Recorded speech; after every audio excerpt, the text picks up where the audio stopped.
I thought that said 109. So I was about to say, hey. All right, all right. Wow, that's how it's starting, huh?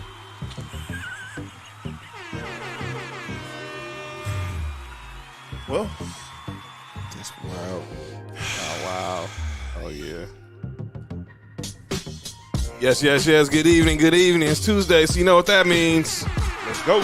Time for another edition of Sports for You. Episode 45 in the building. I'm John. That's Mark. Yo, what up? That's Nick Freeze. What it do? What it do? Working the boards and all the electronics. The power father himself, Mr. Benjamin Reddy. Thank y'all for joining us, watching on Facebook Live, YouTube. Make sure you like Sports for You, Townhouse Media on Facebook. Follow us on Instagram. Subscribe on YouTube to Townhouse Media. And, of course, you can listen on the digital. Apple, Spotify, Spreaker, iHeart, Google, Amazon Music, Verbal, Stitcher, all those. Not to get into today. Real emotional day in this country. But we're glad that y'all here with us. We're going to have to talk about some NFL. We're close to the NFL draft. We're getting close to the NBA playoffs. But not to get into, especially what's going on in our country. So let's just start there. Obviously, the big story today, obviously, even though it's not a sports story, it's sports related because it had a huge impact on the sporting community. Today was the verdict in the Derek Chauvin trial, the officer who murdered George Floyd. And this Minneapolis, you did the right thing. That's what I'm saying. You did the right thing. They found Derek Chauvin guilty on all three charges. 2 charges of murder, 1 of manslaughter.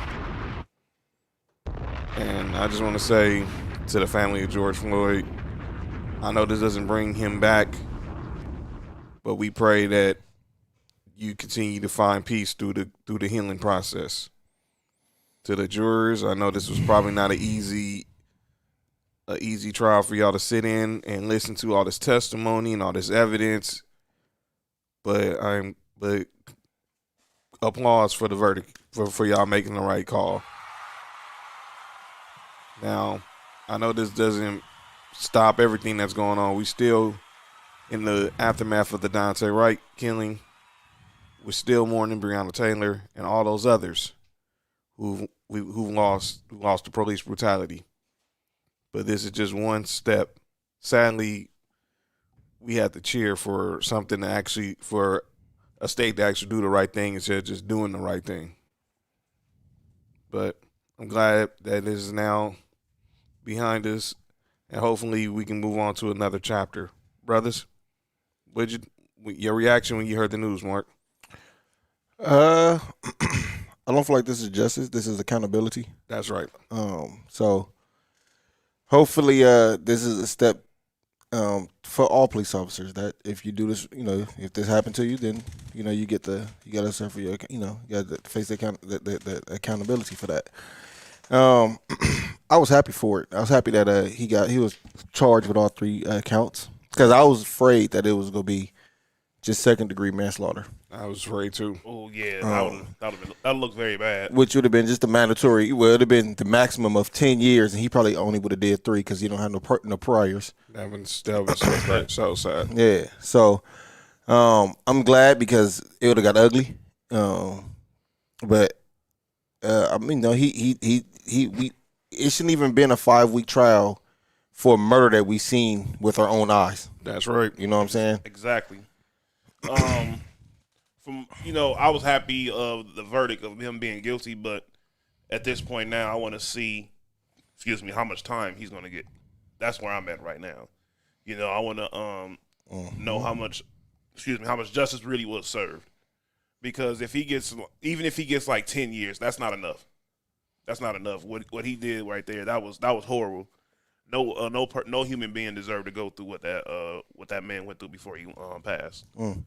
And now we just move on to the next phase, because now I want to say this to those who are out protesting. Applause. Thank y'all for not rioting, no looting, because obviously we can celebrate and still be dignified in our celebration of accountability finally being reached and finally being justified. I do think it is going to be some rioting. I think it's going to be some looting, but I don't think it's going to be us. Thank God. I honestly, I pray it's not, because we need to celebrate this moment in time. We don't know when we'll have this again, and let's just pray that this would be in the step going in the right direction for more accountability, and that these police officers realize that you don't always have to use excessive force or pull a trigger to prove your point. And bravo to those. They're still trying to get the George Floyd Policing Act passed through Congress. And we're going to keep praying that it gets passed through. This is just the first step. Before we get off this, I just want to ask, what's the what about the other officers? Their day's coming. Okay. Their day's coming. All right. Yeah, but they gotta get rid of him first. At least for the public. Because if they would have trialed them first, everybody would have been like, well, what happened to him? Right. So, they have to get him up out of here first before they go through everything else. I 100% agree. Their day's coming too, so they just be ready. The next story we want to talk about, we've been talking about it for weeks, and that's the Deshaun Watson situation. We said it when we first discussed it, that it's going to get ugly before it gets better. Mm-hmm. And it's getting ugly. When we talked last week, we had two of the young ladies who identified themselves publicly to the media, to the public, and now it's came out that that now all 22 of those who are suing Deshaun Watson have to publicly identify themselves. One of them actually withdrew her lawsuit. But then another person came with another lawsuit. So he's still not he's still in hot water. But now you got Rusty Harden, his attorney, saying that, this was money grabs. We talked about last week how one of them claims that one of them asked for $100,000 before they even went to this lawsuit. Now you're having Tony Busby, who's representing the plaintiff, saying these allegations are just weak for them to say it's all about money. But my question is, what do you expect for them to say? Mm-hmm. And like we said, we don't know all the facts, and we know these young ladies, and we don't know if Deshaun Watson's guilty. We don't know if he's innocent. We don't know if these young ladies are guilty. We don't know if they're innocent. And until they have their day in court, I tell people, reserve judgment. Let's not call these girls gold diggers, or gold diggers, and all types of derogatory terms. Let's not make Deshaun Watson out to be a predator. It's not looking good for him. I'm not defending him. Let me be clear. I'm not defending him. Mm-hmm. But let's just wait till all the evidence is shown that what's going on. But it don't look good. It just don't. And both sides it's looking real ugly. Gentlemen. NFL, where you at? You need to do something, because it's not looking good. I said it. Each week that goes past that they don't add him to this list, it looks worse and worse. And to be honest, it's just like, it's a precaution. It's a way of showing that you have some type of progression in the NFL. Right. Especially after so many mishandled situations. This could have been the situation where they got it right. Exactly. The first step. Talk about it. But, once again, this is one of those reasons why a lot of people don't like Roger Goodell, because they feel like he drops the ball on a lot of these situations. Oh, he certainly does. Mark? I'm with Nick on that. I feel like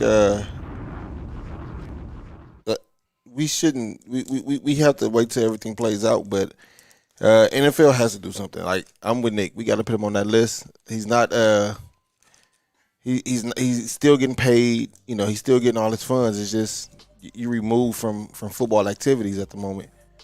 And also with you too, John. I don't want to give no judgment. I don't want to say how I feel about certain things until everything comes out because you know we don't know. And we just got to keep it. We just got to keep it real. We just don't know. And it's like I said, none of these allegations look good. If you read them, you can go back and read them. They're all over the internet. Yeah. He doesn't look good at all. Yeah, I'm not saying that, you know, for everybody that thinks that, you know, we're giving them a pass on everything. We're not giving them a pass on anything. Tell the truth. But, you know, we're just waiting to basically see everything because nobody wants to shame the wrong party in this situation because shame can go both ways. And, you know, if a situation goes left, it looks very bad, especially if it's proven that he did do this. And, you know, and all these women get shamed and everything. And then, you know, people are saying this is the reason why women don't come out when these situations happen because That's when true. they do, look what happens. Look what happens. Yeah, so this is not a good look. Yeah. Yeah, so we just pray that we find a resolution to these situations because, I mean, no one wants to have their career basically taken away from them. In these young ladies' cases who were their massage therapists who want to still continue their profession. And they don't want to just have this reputation carry with them for the rest of their careers. And obviously, Deshaun Watson doesn't want to be labeled basically a sex offender. It's too late for that. Well, it is definitely too late on his part Yeah. because people are already they're gonna have their opinion whether he's guilty or not. They still call Michael Vick a dog killer. They still call big men a sexual predator. So Wow, good point. yeah, so you know, once you get accused of it, basically, when you're at that platform, you're pretty much labeled it That stays on your jacket forever. forever. You don't escape it. And you bring that up with Michael Vick. Obviously, there's still people who hate the fact that he was basically been able to basically rehab his image, get another $100 million contract, and basically retire the way he should have retired. I mean, he served his time.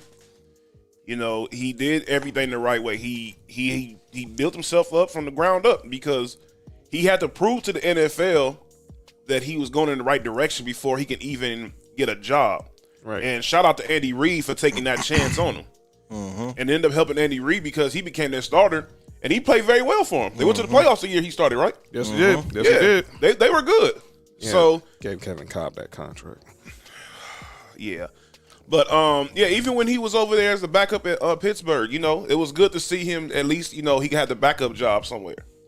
So, you know, man, and a lot of people, like you said, didn't like it at all. They still don't like it. If you go to anything that involves Michael Vick on social media, I give it about 4 or 5 comments.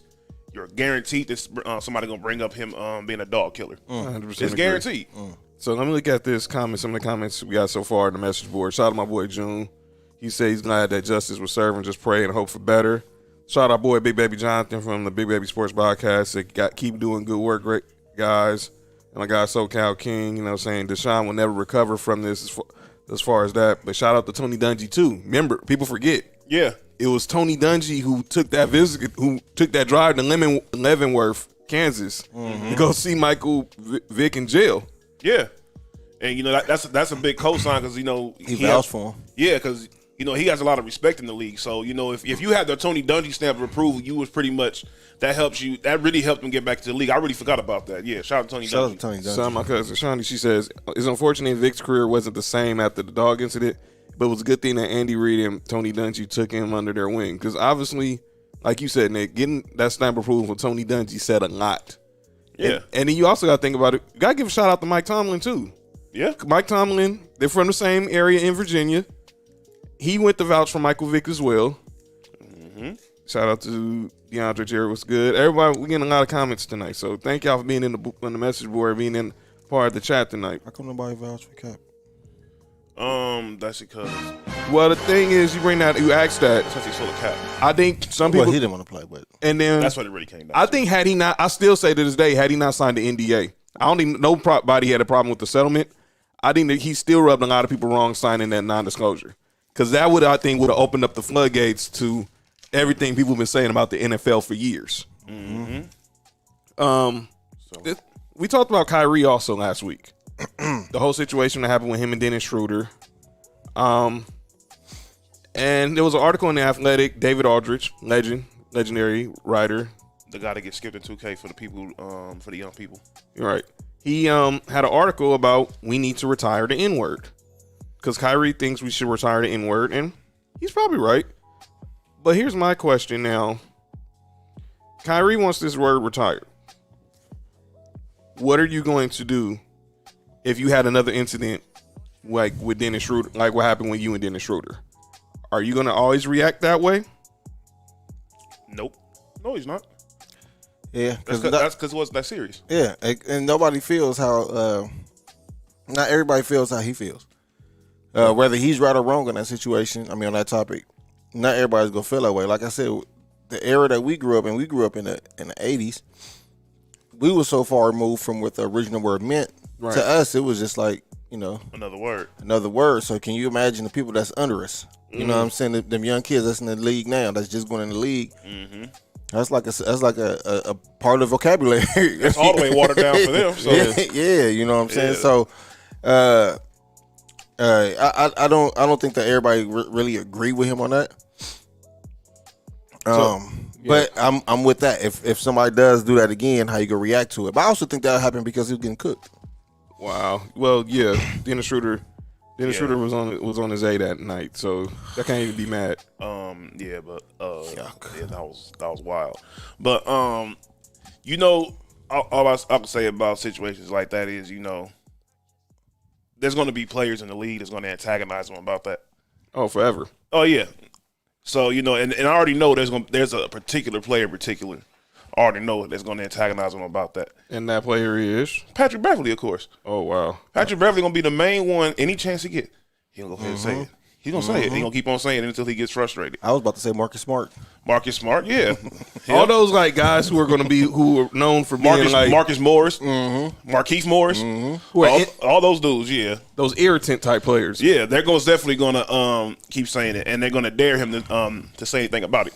Well, he's not going to do nothing to him because I think he does to Dennis Schroeder because Dennis Schroeder don't pose no threat as far as a fight. Yeah, of course. Never will. But if you, like you said, you go with Patrick Beverley, you go with Marcus Smart, yeah, or the Morris twins, yeah, that energy go change. Or even Avery Bradley. Nah, they ain't gonna. They definitely not gonna do nothing. That's what I'm saying. You pick and choose. That was a battle he chose. You was getting cooked, and it frustrated you, and then whatever you use that as an excuse to what they say, get your frustrations out. So I don't know. That was a weird situation. I still don't get it. It is a weird situation. But to each his own. Let's go ahead and get into some NBA talk, gentlemen, because obviously there's been a lot of news going on in the NBA, man. And I want to start off with Kevin Durant.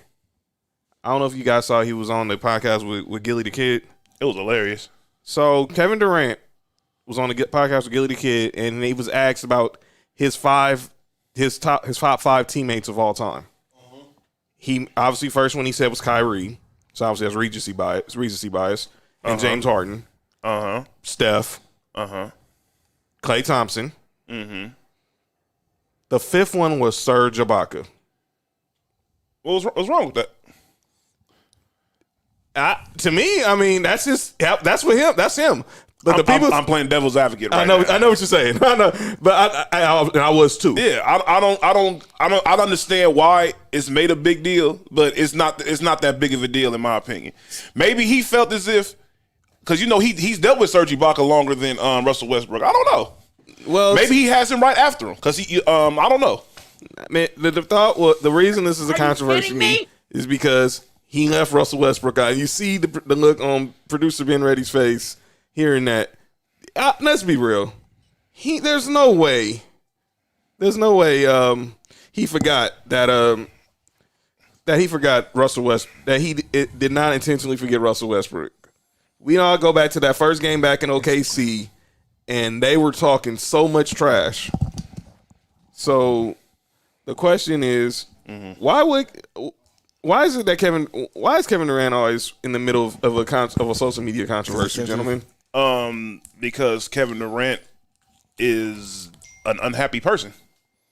I don't know. I mean, I'm just being honest, and I'm not saying I could be wrong, but based off of what I've seen, he seems unhappy. He gets into unnecessary back and forth with people. Then he uses like the whole burner account thing alone shows you where his state of mind is when it comes to this stuff. That stuff really that still makes me question. Like, why would you do what grown man makes a burner account? Well, not for that situation.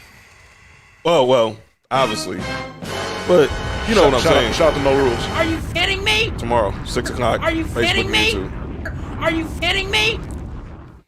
But You see that? But who makes a burner account? I mean, you're a grown man just to argue on Twitter with 13-year-olds who are in their 13-year-olds from their mama and dad's basement. Yeah, that's the part that's ridiculous. I just saw something. I just threw my whole mind off. Look here. My thoughts on that is he did it on purpose. He knew what he was doing. He knew he left Russell Westbrook out on purpose. I know they so-called squashed it, you know, the last time they played or whatever it was, but I think that's off of TV. I think it's still hard feelings there, especially on his definitely. end. Especially on his end, man.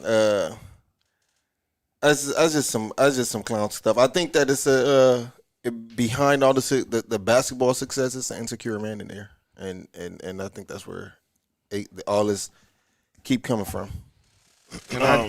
He goes about it as if like I think Kevin Durant was the awkward kid growing up. He was. That really didn't have that many friends. You know, he was probably kind of like kind of weird. But if you think about it, a lot of basketball players, especially great ones, was like that. LeBron might be one of the few that you would probably consider one of the great ones. Yeah, that wasn't like that. Like yeah, they said Kobe had a social problem growing up. Jordan wasn't good like that, and he just wasn't good in high school. Yeah, he wasn't good like that. He wasn't like the top player like how the other players was. But it's a lot of players like that because what they do from what they first know is just play basketball. Right. Like we all experienced social things as kids. We grew up with people. What they did was just play basketball all the time, and so a lot of their friends is all basketball, and that's not really. I mean, that might not really be a true friendship. That's just especially if it's he grew up in the era of AAU too. Come on, mm-hmm. So that right there, that says something right there. Yeah, because these dudes like for example Perkins and LeBron when they was on the same team. These dudes is Perkins from Texas and LeBron's out there in Ohio, so. That shows you how the AAU works. Mm-hmm. So, you really don't, especially, probably back then, too, it wasn't really no phone, really wasn't no social media the way it is right now. And kids really didn't have no phones like that compared to right now. Every kid has a phone now. Right. Elementary kids got phones. Yeah, I mean, and then, like you said, the social media thing, like, for me, we didn't have no social media, like, up until after high school for me. Real, same here. Yeah, you know what I'm saying? Like, and for me, like social media was like it was just beginning around the time I was in high school. Like Twitter was like it was like I think Twitter that was in the early years of Twitter. Was it like Twitter was like mid 2000s. Yeah, so I was in high school around that time. So Twitter was just starting around that time. People were still using MySpace. Yeah, and Facebook really didn't become the thing until like 2008, 2009. Yeah, like around that time, and it started off way different. Yeah. And I didn't get on Facebook till 2013. I didn't get a Facebook till 2010. Yeah, I was on there at like 12. Yeah, so especially now, for example, me dealing with youth sports. There's kids that got like 4,000-5,000 followers, all because they going to these tournaments and meeting up with these kids. And these teams, everybody exchange social media, so that's how you build everything up right there. And by the time they get to high school, they're gonna be people. They're gonna be probably verified and having 100-something thousand followers. Yeah, I be looking at some of these high school basketball players. I'm like, you got the blue check and you a sophomore? Fan. Yeah. Look at Imani Bates. You look at Imani Bates. You think about Zion. You think about Bronny now. All these guys, their social media has been basically their basically their resume. Yeah, seriously. Their resume. Like I was just like going through YouTube and I didn't even remember Bronny was at Cool. They had an episode of Bronny on Cool Kicks. I mean, come on. Mm-hmm. I mean, that's what these kids are doing. Let's go in the comments right quick. Shout out my Uncle Kevin. He says, Cap should be the QB for the Chi-Town right now. I don't know, my man Fat one like that. Retired. He also said we should retire in where we agree with that. Pat, our boy SoCal King says Pat Black forces Beverly. What that? And then he's asked, we're going to definitely get into this story with the Lakers Twitter. We'll save that for later. Wait, what? I don't even know what happened. Y'all haven't heard about this? Y'all haven't been hearing what's going on with Lakers Twitter? What happened? With the catfish situation? A catfish? We're going to talk about it. I'm talking about it. It takes Lakers got catfished? No, the Lakers Twitter has been catfished. And I'll explain in a little bit. But we got to talk about your man Steph Curry with the shot boy. Steph Curry made history last night. He surpassed the late, great Kobe Bean Bryant for most consecutive 30-point games after the age of 30 for a player that is 33 years or older. He has now had 11 straight 30-point games. He's the first player in a span of 11 games to average 40 points, shoot 40% from the field, 50% from the field, 40% from three, and 90% from the line. 50, 40, 90. And now the question is, where does he rank amongst the greats? I'm really shocked that we're having this conversation again, like from last week. Is he the greatest point guard ever? No. Where do you rank him amongst all time? I saw Undisputed. We saw that he was, I think he said Shannon had him top 20. Skip didn't have him top 20. Skip said that he would take Harden all time over Steph, which I disagree with. Because everyone still and Max was saying, I still hold the fact that Steph didn't show up in 2016. Go ahead, Mark. Isn't Harden known for not showing up in the playoffs? That's why I didn't understand how you would Where the get ball? on. And Steph has 3 rings. Bomb? I'm talking bomb on that been ready. So you're telling me that James Harden, you rather have James Harden who's all time over Steph Curry. Steph Curry has 2 MVPs, 3 championships, a 7-time All-Star, I think 4-time All-NBA. He's right now, I think he's second now all-time in threes behind Ray Allen, and is just surpassed Kobe and Jordan on a streak that. If people forget that, it's crazy to me when you think that Steph is 33 now, because we remember when he came out of Davidson, he was the babyface assassin. But now he's getting. But I digress. Mm-hmm. Oh, so Calvin said we got. Whoa. We'll talk about that later.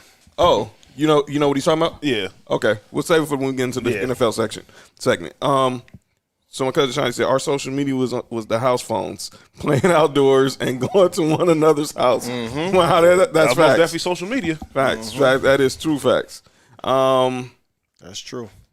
So let's talk about Steph, because it seems like he's a polarizing topic lately, because obviously he's just been playing out of his mind, and obviously people still think that, still don't want to give him respect. Obviously, we had this conversation last week about, look, he's not the greatest point guard. I'll still take Magic. I'll still take Jason Kidd. I'll still take Isaiah Thomas. I'll still take Chris Paul. There's a lot of point guards I'll still take over Steph, but that doesn't take away his greatness. Mm-hmm. Yeah, but I also think they're what's up, Clancy? See, the thing is, when great players come around, sometimes like the bar gets changed.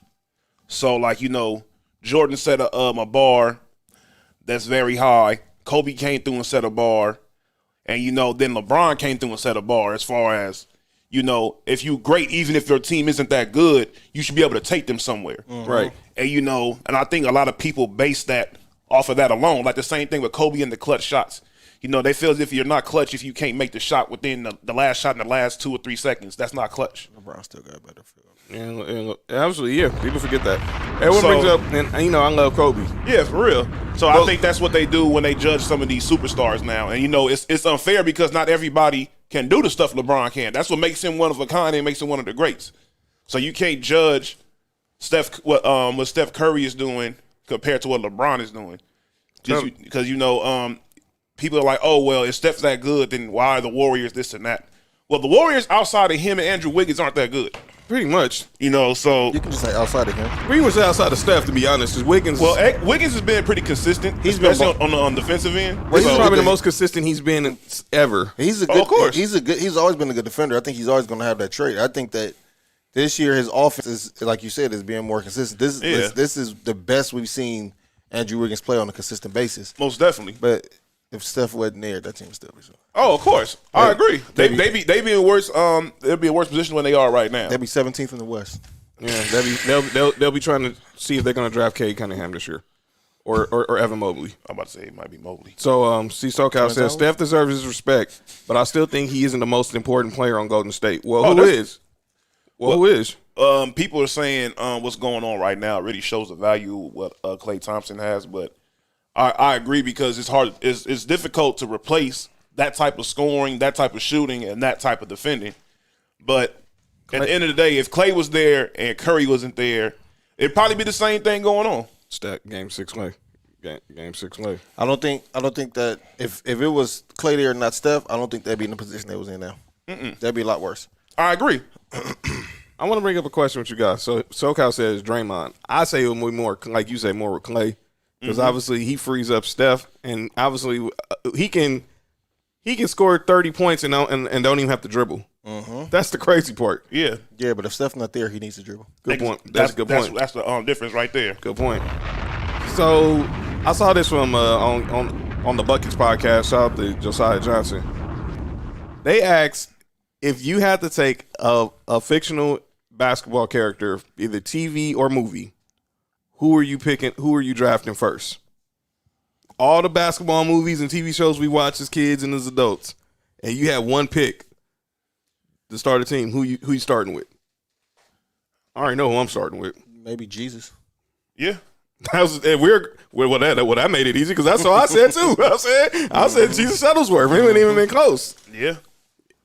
Air Bud. I would have goes him. I can start a team with Jesus Shuttlesworth, Butch McRae, Butch McRae was nice. Neon Badeau,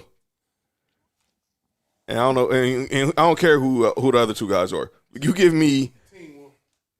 Okay, give me Teen Wolf. What was Bow Wow name? Calvin Cambridge. Calvin Cambridge. Yeah. You mean Calvin Cambridge? But give me just that big three of Jesus Shuttlesworth, Butch McRae, and Neon Badeau, and whoever else. Michael Jordan. Well, he was a fictional character up on there. That wasn't his baseball team.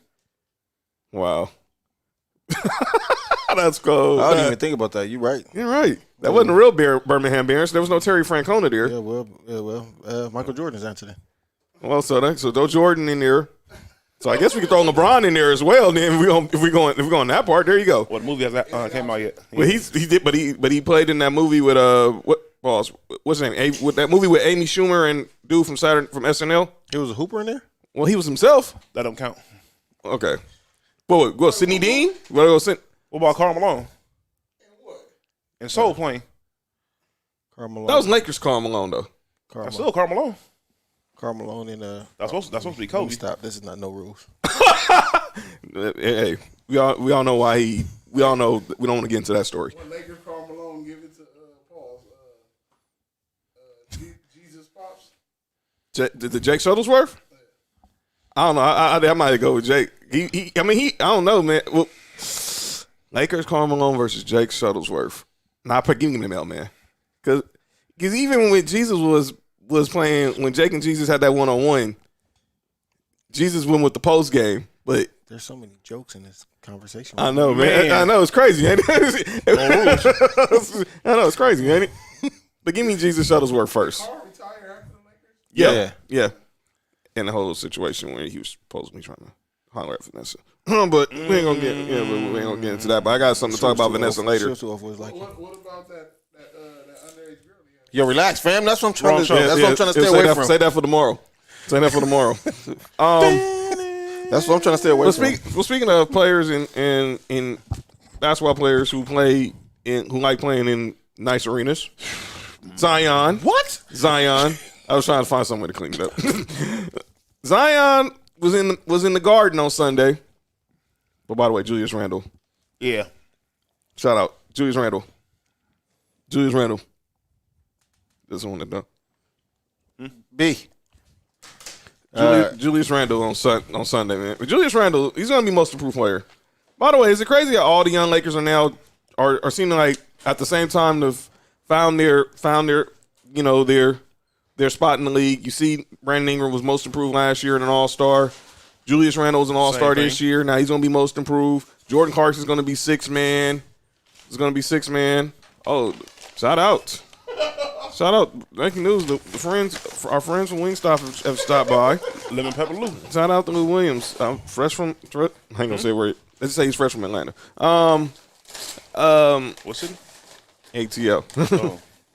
And Zion was in the media, was obviously now the story because he was in his post game and he talked about how much he loved playing in Madison Square Garden. And now here comes everyone saying Zion is basically is going to be on his way to the Knicks whenever. By the way, I want to also say that wasn't the first. Zion didn't say that first. This man said it first. Yeah. He wanted to get drafted by the Knicks. He said it first. You remember his reaction when he found out the Pelicans had the number 1 overall pick? He was not happy. He wanted to go to the Knicks. Yeah, he was. The Knicks really missed out on a superstar. And Zion, and I'm gonna say it again.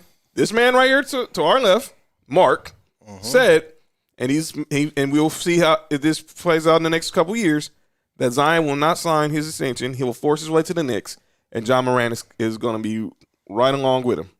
So you have a three of him, the top 3 picks from the 2019 draft, probably all on the same team. Will they?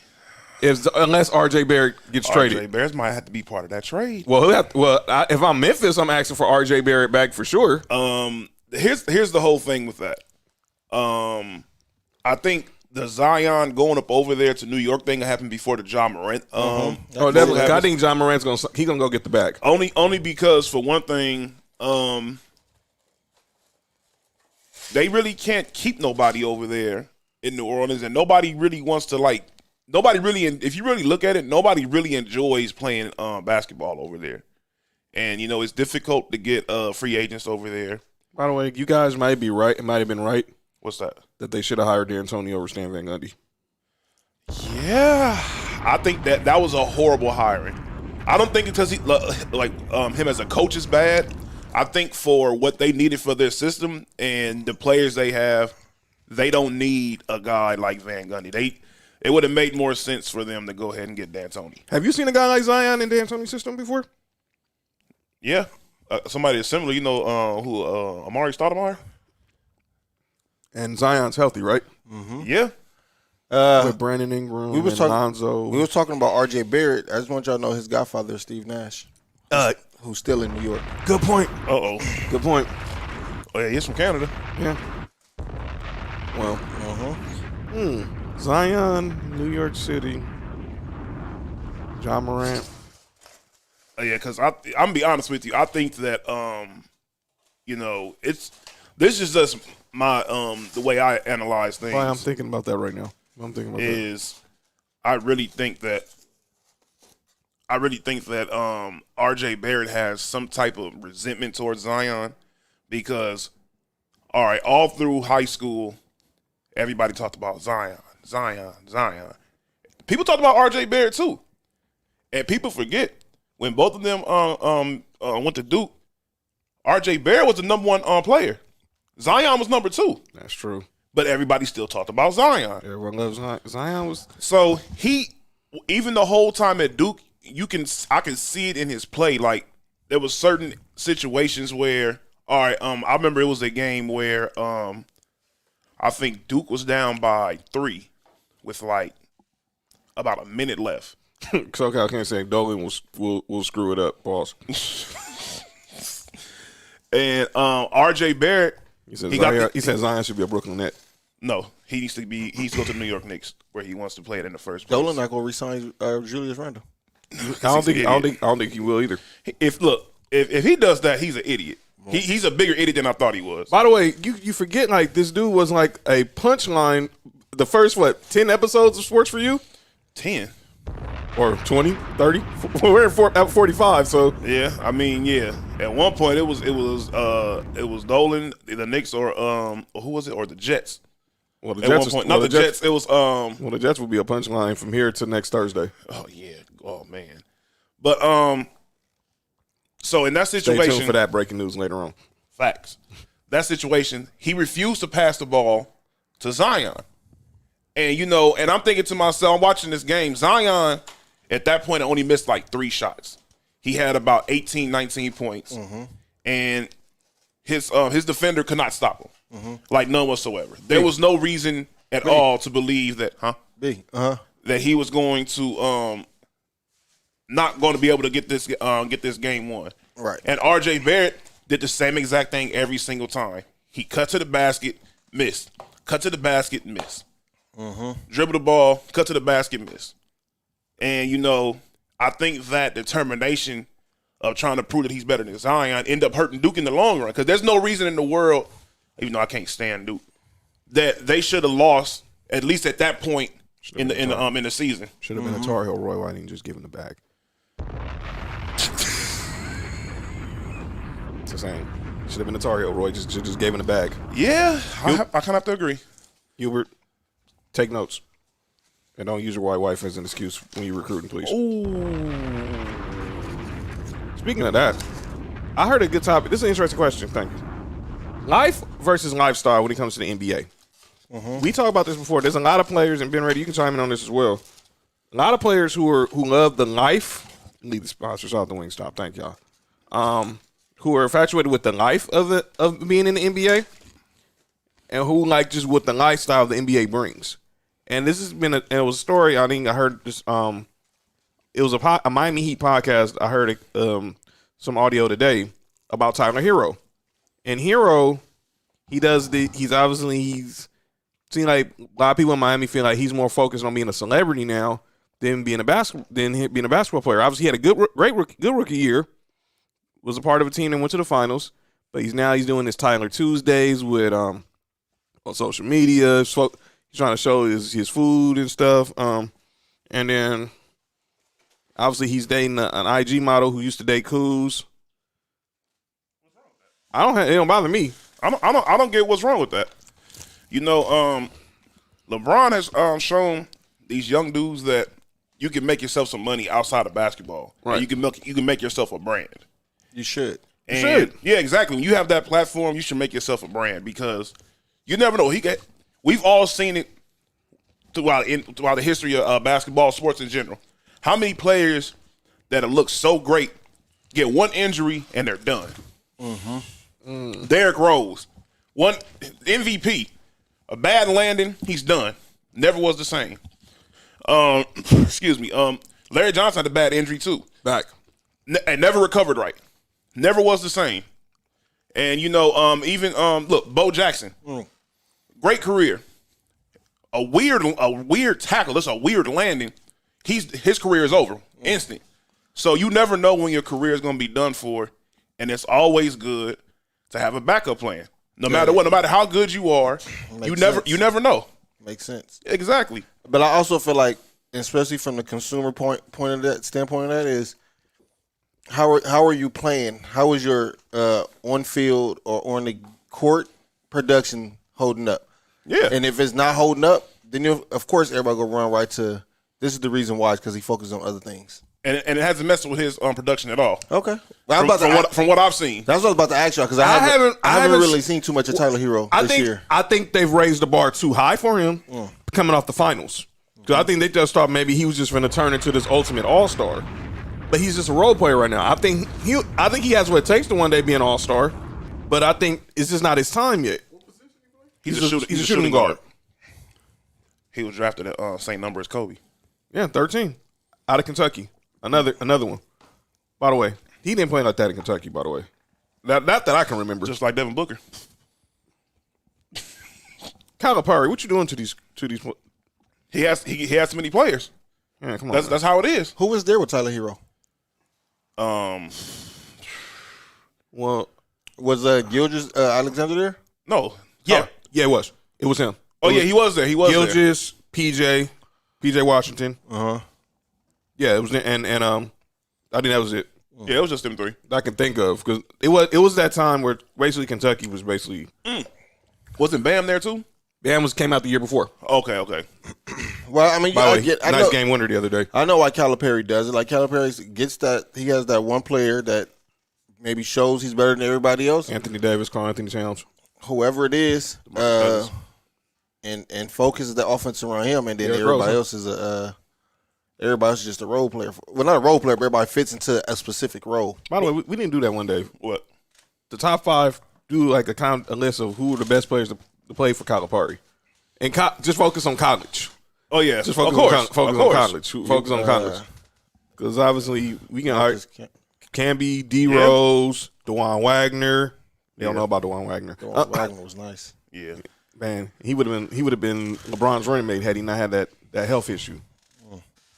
cold game. And obviously AD, Karl Anthony Towns, John Wall, Marcus Cousins. But you have to remember the year with when Devin Booker was there, they had a lot of talent that year. Yeah, Devin And- Booker was the sixth man. Yeah, and and even with Karl Anthony Towns, you really didn't get a chance to really see Karl Anthony Towns play like that because he only averaged like 11 to 12 points that year.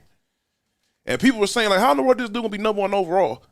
And they saw him at the combine and was like, oh yeah, we understand why he's number one overall. Don McClain was the first person who I heard outside of the national media who was basically who put the stamp of approval on Karl Anthony Towns. He was working with him after the tournament. Remember, Kentucky didn't lose a game until the Final Four. Yep, they They sure were did. undefeated. Yep. And they ran into Frank Kaminsky and Sam Decker, those guys. But anyway. I can't believe that. By the way, so gentlemen, there's been a lot of debate over what's going on with All NBA. So we're gonna just say I'm just gonna spitball. We're just gonna spitball pause on who we think. What? We're not gonna write like we normally do. We'll save that for after the season because right now it seems like it's a real fluid situation. Who can be All NBA right now? So throw on the NBA on NBC producer being ready. So let's just we're gonna go first. With each of us give our first teams, second teams, third. Just give me the first names that come to y'all mind when y'all think. You ain't gotta because it's obviously just. And then at the end of the season, we'll actually do a All right, serious. We're just doing like just a first team, right? Yeah. All right, so first team for the guards, I have to put Curry on first team. Right. I got Steph and Dame. I got Steph and Harden.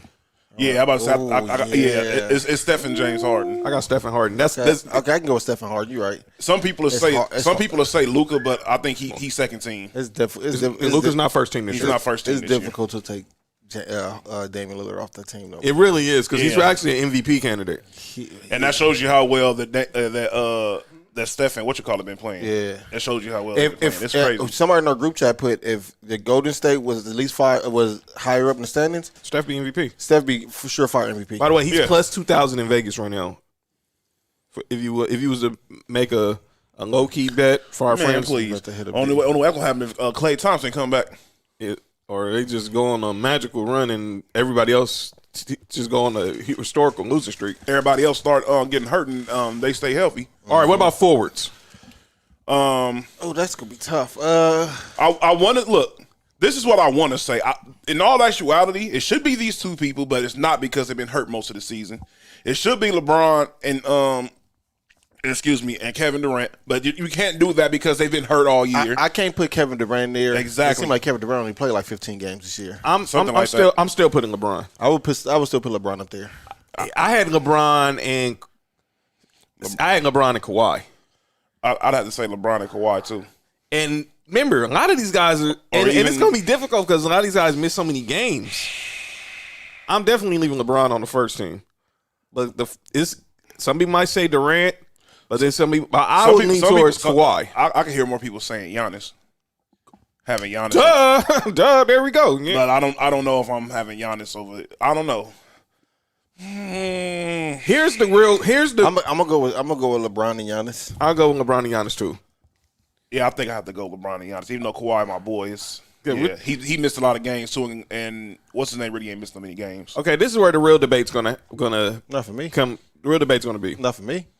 for what? For center, Yeah. Joel Embiid. it's Joel Embiid. It's not even a Okay. debate. Okay. Here's the question: Joel Embiid's this All NBA center.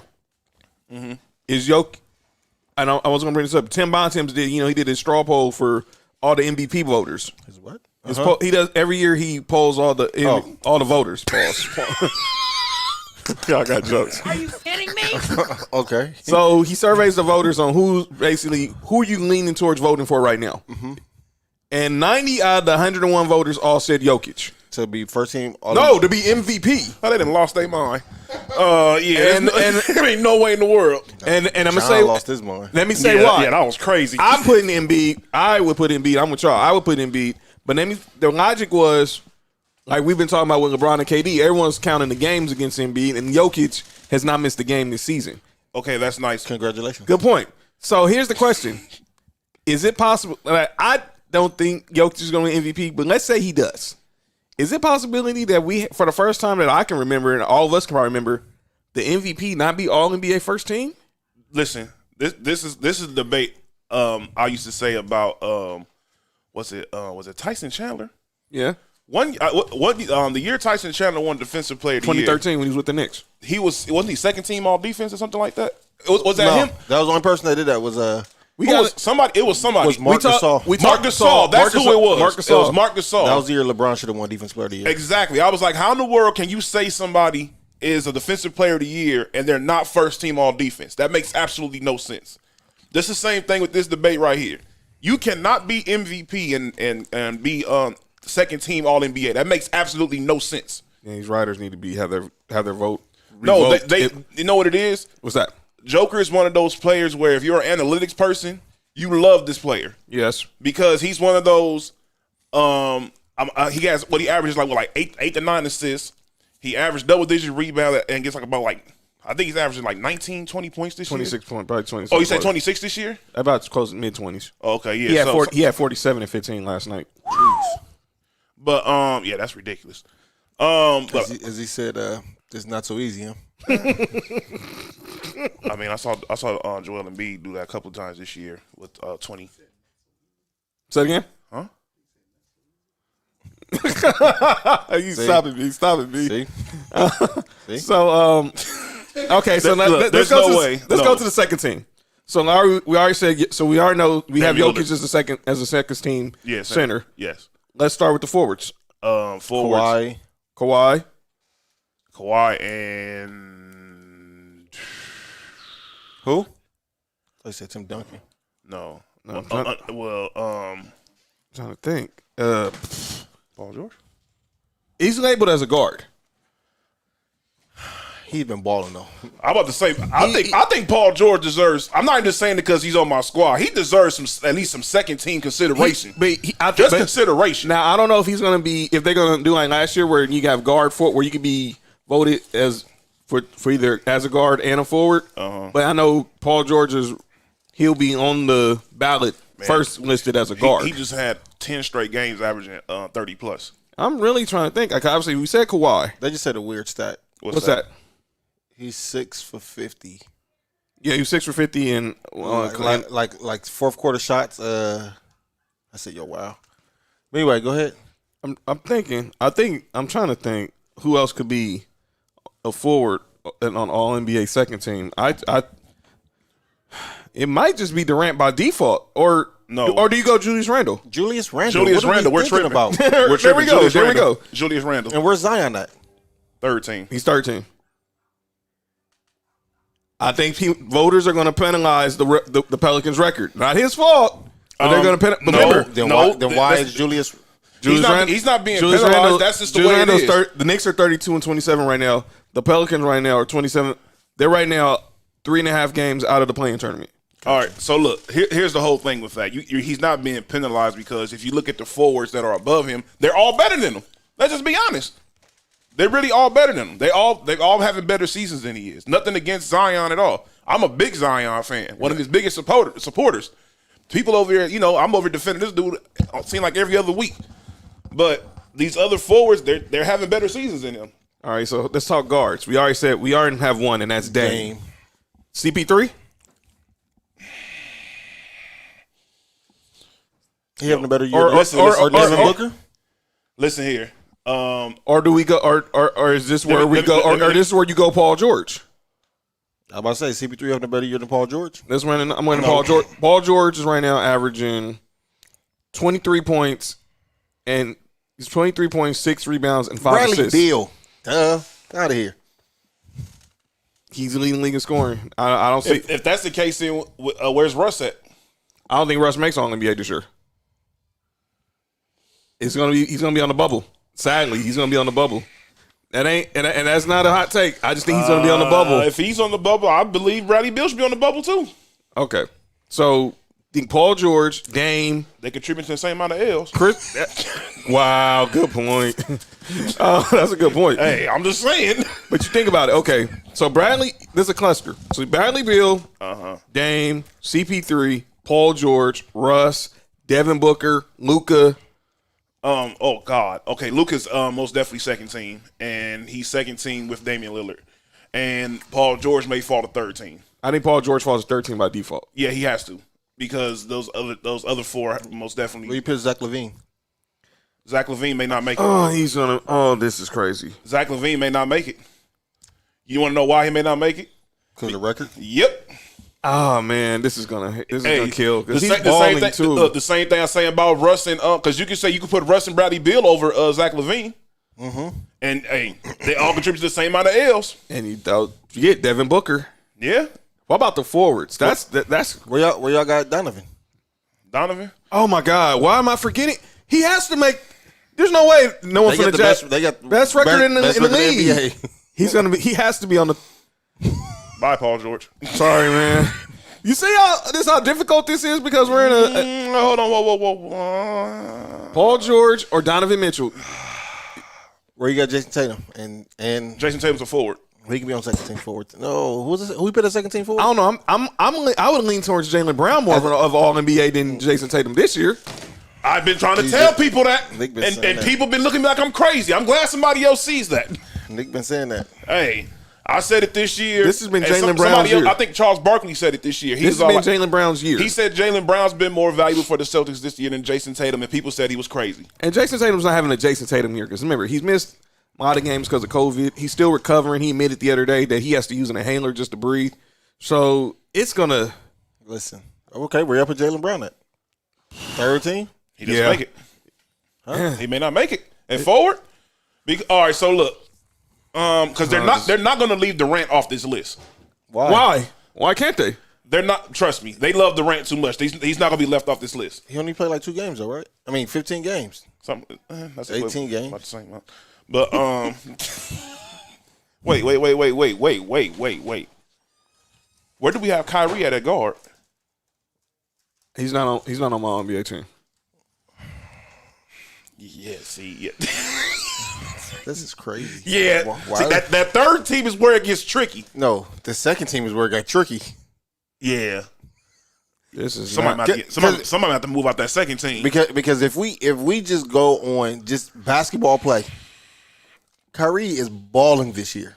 Kyrie has to be second team. I'm sorry. I'm not taking Dame off the second team. I'm not That's what taking I'm not that. doing. Hey, you taking Luka off? You taking Luka off for Kyrie?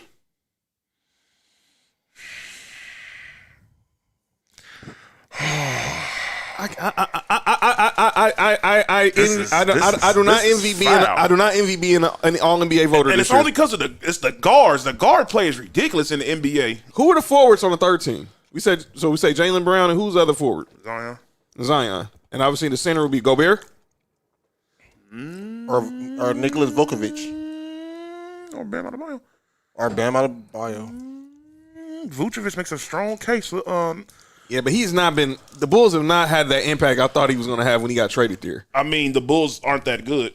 Well, yeah, that's true. Outside of Zach LaVine, Well, that's true. And he got there kind of late, so they got him to prepare for next year. I guarantee you they're going to give that third spot to Gobert. They are because they love Rudy Gobert. There's certain players in the league they love. I just thought about another thing. We left off Ben Simmons. Whoa! And he's a point guard. Hold on. We left off Trae Young. Hey, Trae Young's out here. He's not making it this year. Well, I'm just saying. Yeah, The Hawks are having a better year I'm not even just that. under Naaman Millen. Oh man. Why won't John Morant get some consideration? Because he's not better than the other players we just said. That's true. Ooh. Devin, we forgot Book. We're not forgetting Devin Booker. It's just Chris all right. Paul's been more valuable to the Suns this year. The impact of Chris Paul is most definitely, because people can say the impact of Chris Paul is most definitely making his game a lot. Even though his game is already like super good, it improved his game a lot because now he doesn't have to. He can just play his game. So that's where it's like it gets weird. How many MVP votes you give Chris Paul? Did his stats go down this year? Who? Devin Booker?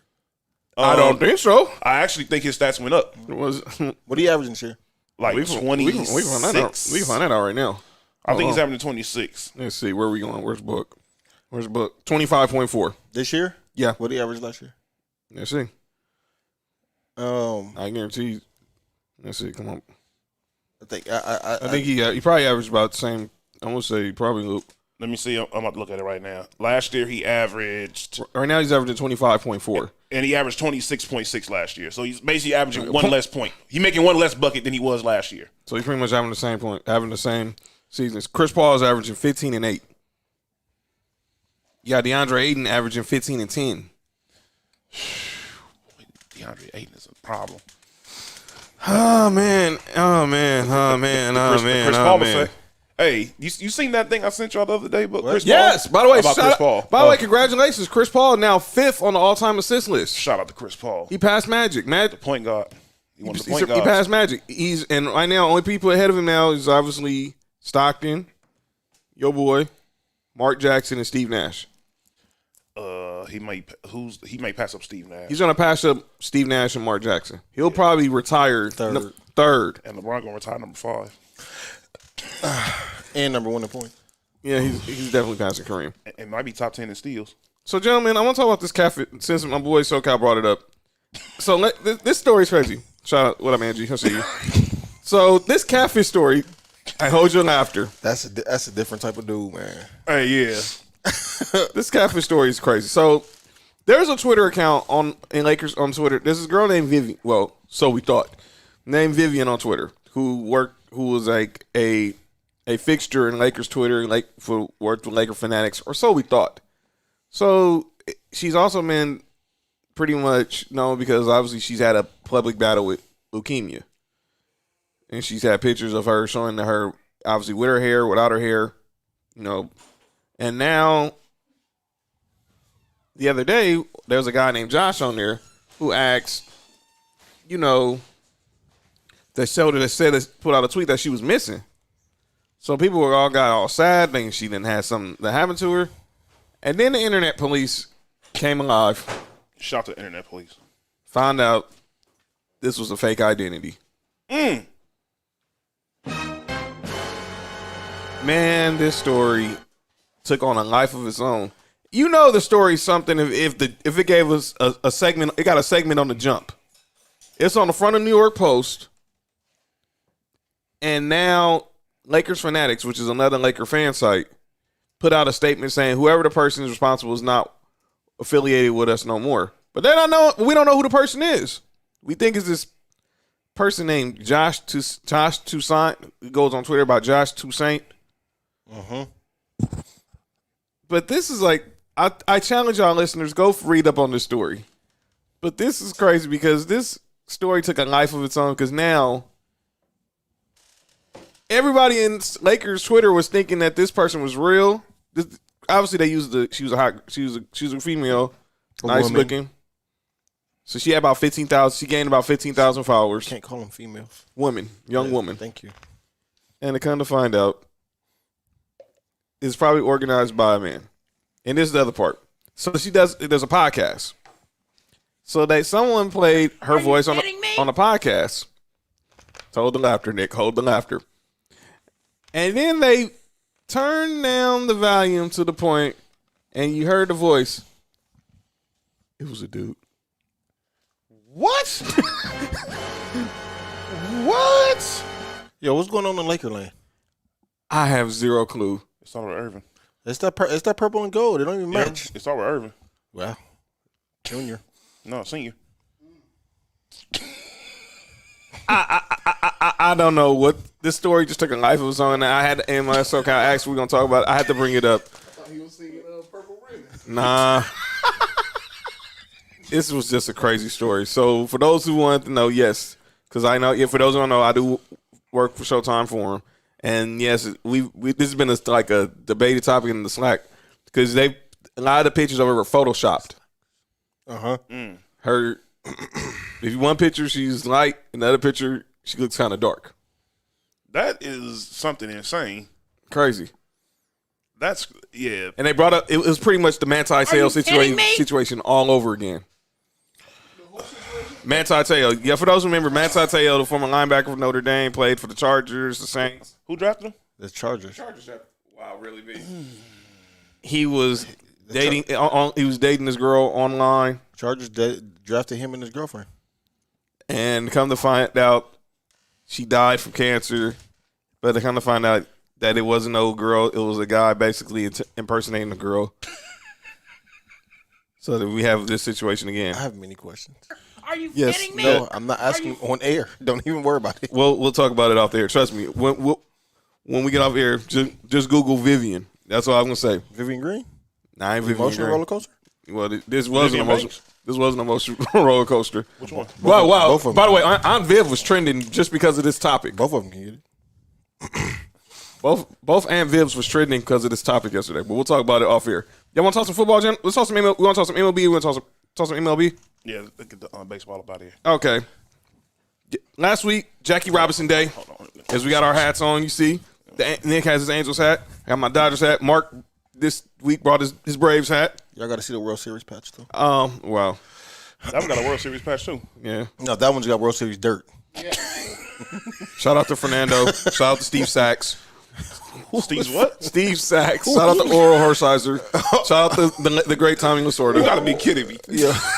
Shout out to Mike Socha. Stop it. I was already on the freeway. There was no way. There was no exit. Yo. But rivalries. We got a new. We have last week was Jackie Robinson Day in Major League Baseball, and obviously everyone wore 42 for last Thursday and Friday, For James Worthy. and they played a lot of video from Jackie Robinson's history, and there was questions, and then one quote was he felt that his dream would not be fulfilled until we had a black manager in baseball, and i.e. Dave Roberts, and the Dodgers were playing the Rockies that day, and they ended up all standing next to Jackie Robinson statue outside the Dodger Stadium. It was just a classic picture. And now we talk about the growth of blacks. We brought this up last week, where we still don't have the growth of blacks in baseball. And on the day with Jackie Robinson, the Players Alliance were a lot of black players like Mookie Betts, David Price. They donated their salary to this alliance to try to increase the more minority participation in baseball. So shout out to them.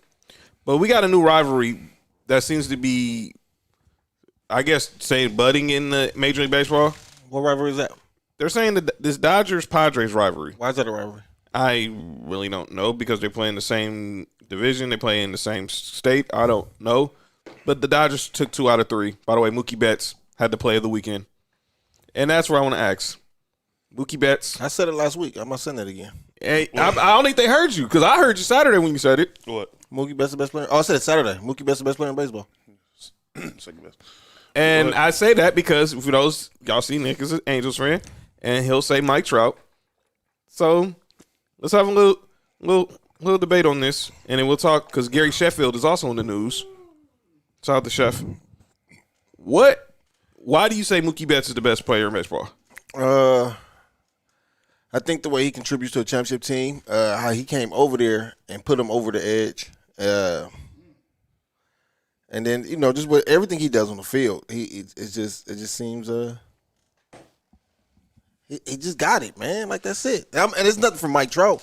I think it's it might still be 1A and 1B. It's just the A and the B switched to me. Nick, defend your boy. I mean, imagine what Mike Trout doing all that time up over there with the Dodgers. It might be the same result.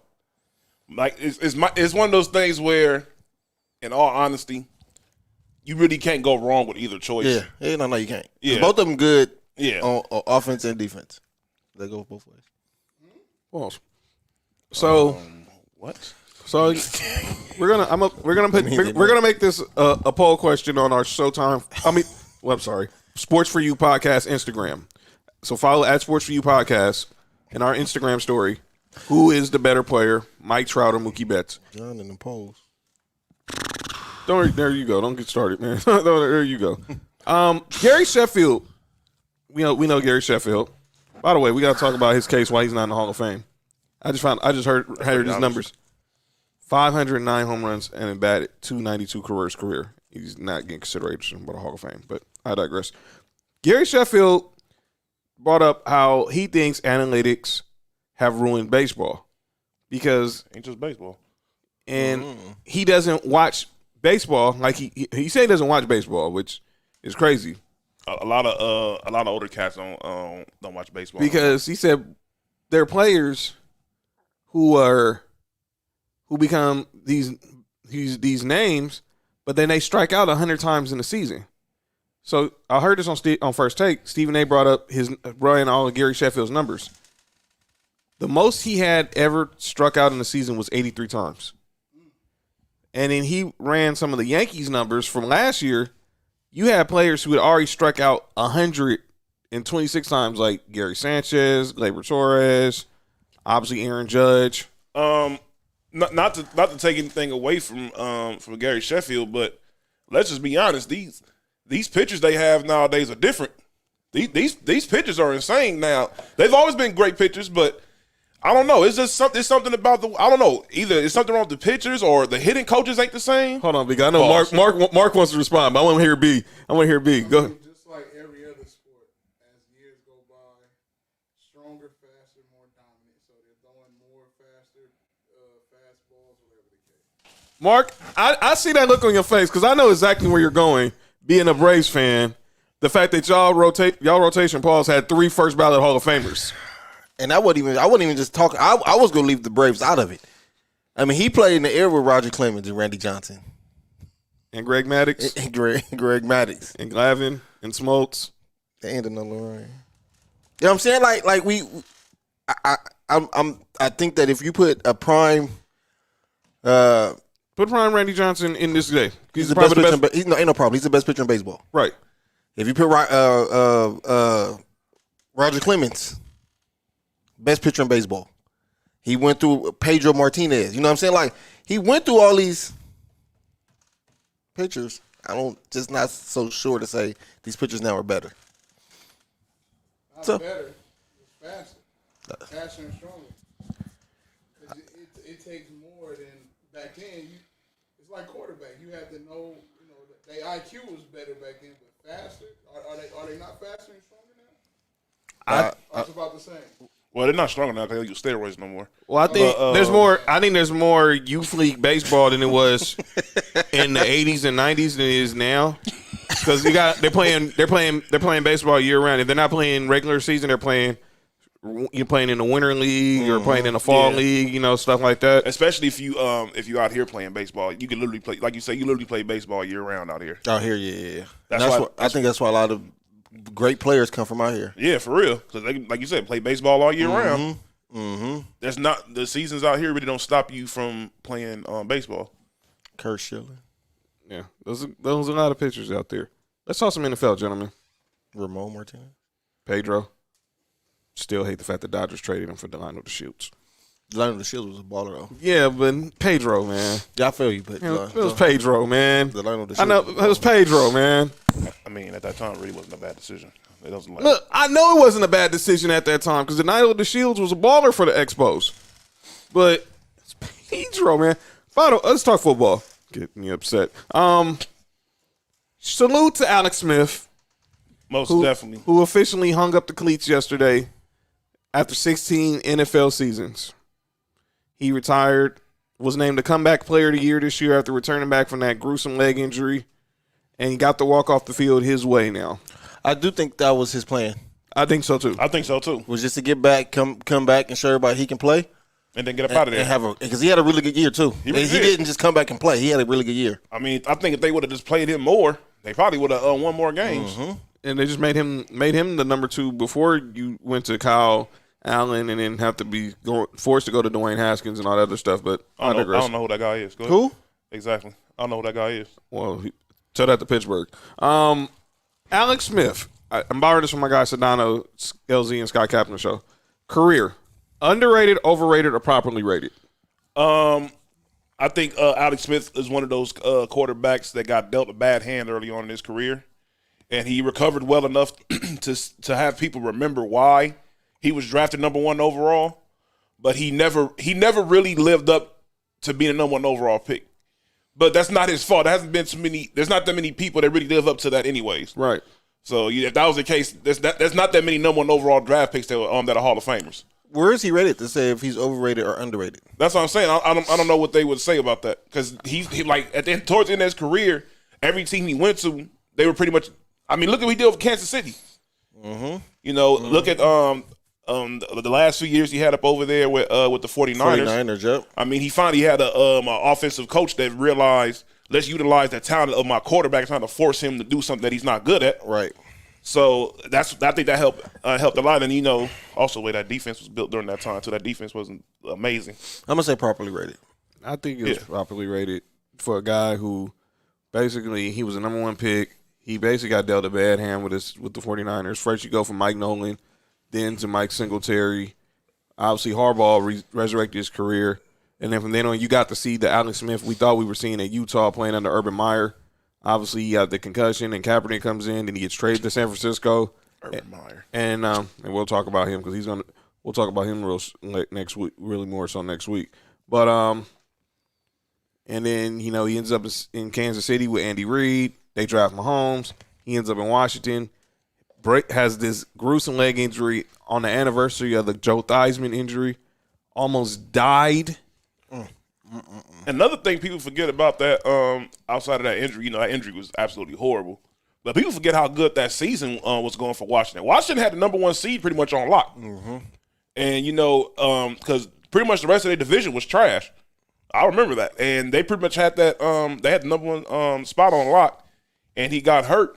And, it pretty much that helped the Cowboys. I think the Cowboys won. Was it with the Cowboys? No, it was either the Cowboys or the Eagles won the division that year. I can't remember which one it was. The year he got hurt? Yeah, it was the Cowboys. It was the Cowboys. Yeah, and then they lost to the Rams the next week. Yeah, trash.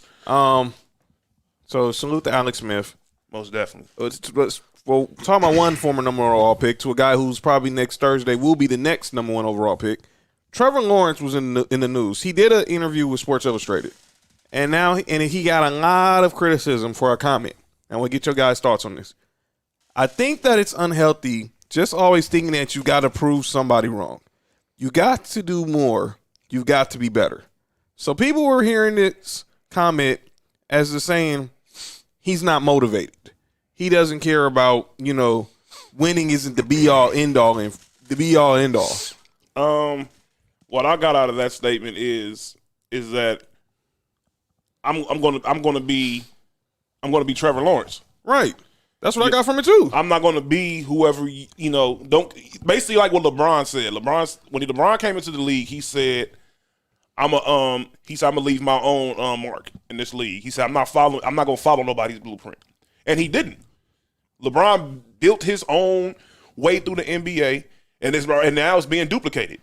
And Trevor Lawrence can do the same thing. He can go up over there, and that's even better because now you don't have to. Now in your mind, since you feel as if I can just go in there and just be me, I don't have to worry about the mental thing of I got these expectations of they want me to be this guy. That, I'm compared to this guy. I got to live up to this and that, and you don't have to. Just go out there and be you, and prove and show everybody why you're the number 1 overall pick. Just go out there and play your game. I agree with y'all on that. I also feel like Trevor Lawrence don't have a chip on the shoulder, so he doesn't come from a standpoint of I have to prove these people wrong, because ever since we've known about Trevor Lawrence, he's been the best at his position. We first heard about Trevor Lawrence maybe when he was a junior or a sophomore in high school. He was the best quarterback then. Came out of high school, was the best recruit. Went to Clemson, best quarterback in college. So there's no chip on the shoulder. I think that's what he's saying. Like, I'm playing with no pressure. This is just... The man's lost like 4 games since... He's 35-4 for his career at Clemson. And he's lost only 2 or 3 games in high school. So in a span of like about 8 years, this man's only lost about that many games. So, some people try to make it seem like, well, what if Justin Fields would have said this? I mean, we would be having an outrage. So let's not make this a black and white thing. I don't think if Justin Fields would have said it, I wouldn't have had a problem either. I don't know. Because I was watching that when he said it. I don't think he was trying to make it a black or white thing. I think what he was saying is people already downplaying Justin Fields. They think that he can't see the field as fast as everybody else.